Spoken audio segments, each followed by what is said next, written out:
حضرت عبیدہ بن صمت رضی اللہ تعالیٰ عنہ سے روایت ہے، رسول اللہ صلی اللہ علیہ وآلہ وسلم نے فرمایا، جس شخص کی رات کو آنکھ کھل گئی اور اس نے جاگ کر یوں کہا، لا الہ الا اللہ وحدہ لا شریک لہ لہ الملک ولہ الحمد وہو علی کل شیء قدیر، سبحان اللہ والحمد للہ ولا الہ الا اللہ واللہ اکبر ولا حول ولا قوة الا باللہ العلی العظیم۔ اکیلے اللہ کے سوا کوئی معبود نہیں، اس کا کوئی شریک نہیں، بادشاہی اسی کی ہے اور اسی کے لیے سب تعریف ہے، اور وہ ہر چیز پر کامل قدرت رکھتا ہے۔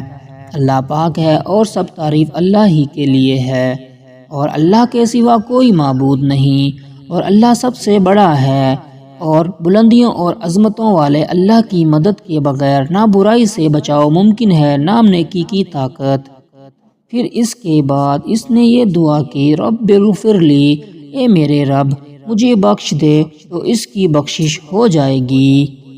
راوی حدیث ولید بن مسلم بیان کرتے ہیں کہ یا آپ صلی اللہ علیہ وآلہ وسلم نے یوں فرمایا، پھر دعا کرتا ہے تو اس کی دعا قبول ہو جائے گی، اگر اٹھ کر وضو کرتا ہے پھر نماز پڑھتا ہے تو اس کی نماز قبول ہوتی ہے۔ سننے ابن ماجہ حدیث نمبر 3878۔ حضرت ربیعہ بن کعب اسلمی رضی اللہ تعالیٰ عنہ سے روایت ہے، وہ رسول اللہ صلی اللہ علیہ وآلہ وسلم کے دروازے کے قریب رات گزارتے تھے۔ وہ رات کے وقت رسول اللہ صلی اللہ علیہ وآلہ وسلم کو کافی دیر تک یہ پڑھتے ہوئے سنتے، سبحان اللہ رب العالمین، تمام جہانوں کا مالک اللہ پاک ہے۔ پھر نبی صلی اللہ علیہ وآلہ وسلم فرماتے، سبحان اللہ وبحمدہ، پاک ہے اللہ اپنی خوبیوں اور تعریفوں سمیت۔ سننے ابن ماجہ حدیث نمبر 3879۔